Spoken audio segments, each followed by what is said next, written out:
आगामी रायगड जिल्हा परिषद आणि माणगाव पंचायत समिती सार्वत्रिक निवडणुकीच्या पार्श्वभूमीवर इंदापूर येथे तळाशेत जिल्हा परिषद गटाच्या शिवसेनेच्या अधिकृत उमेदवार स्वाती अनिल नवगणे तसेच तळाशेत पंचायत समिती गणाच्या अधिकृत उमेदवार विद्या विपुल उभारे यांच्या प्रचारार्थ विजय संकल्प सभा उत्साहात पार पडली। या सभेला नागरिकांचा मोठा आणि उत्स्फूर्त असा प्रतिसाद लाभला। या संकल्प सभेत मंत्री भरत गोगावले यांनी रायगड जिल्हा परिषदेवर यंदा भगवा फडकणार असा निर्धार व्यक्त केला।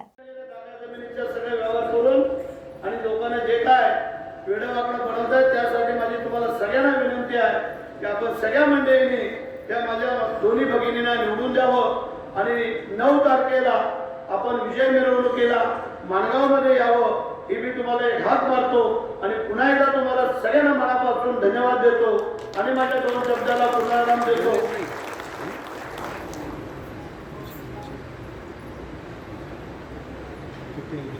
आता काही मंडळींना लोक उभी करणार म्हणून आता काही सांगतात की गावोगावी नारळ मांडू। नारळात पहिलं पाणी आहे का ते पण चेक करा। नारळ मांडून आणि हे करून होत नाही आहे, म्हणजे आपण मनाने करायचं असतं। हे पवित्र दान आहे, तुमचं मतदान हे पवित्र दान आहे आणि त्याला पुन्हा एकदा मी विनंती करतो की आमच्या या दोन्ही भगिनींना या प्रभागामधून आणि दोन्ही भगिनी वरच्या प्रभागामध्ये यांना निवडून द्यावं अशी विनंती करतो आणि तुम्हाला धन्यवाद देतो।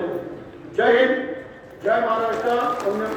कोल्हा छत्रपती इथून मुंबईला न्यायचा झाला तरी 6-7 हजार रुपये लागतात। आम्ही 108ची ॲम्ब्युलन्स फ्री देतो, नाहीतर आपली पक्षाची ॲम्ब्युलन्स आहे ती तुम्हाला देतो थोडं डिझेल टाकून, पण तो आडवाआडवी केली जात नाही।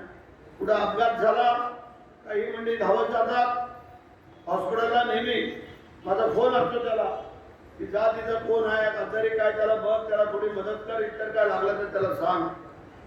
तिथं जाऊन त्या डॉक्टरांना भेटणं हे बाकीचे तुम्हाला भेटणारे नाही आहे। हे हक्काची मंडळी आहे। एक तिथं माणगावमध्ये बसतो, एक इंदापूरमध्ये आहे, त्या दोन्ही 2 बाजूला आहे।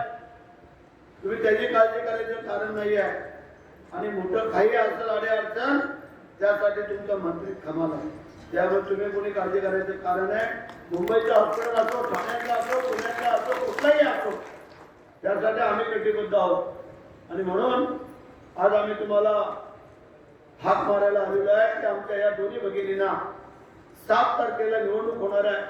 त्यांची निशाणी आहे दोघींची धनुष्यबाण आणि त्या धनुष्यबाणाच्या समोरचं बटन दाबून आमच्या स्वातीला आणि विद्याला निवडून द्यायचं आहे। टाइम्स डिजिटलला लाईक करा, सबस्क्राइब करा, शेअर करा आणि बेल आयकॉन दाबायला विसरू नका। पाहत रहा टाइम्स डिजिटल।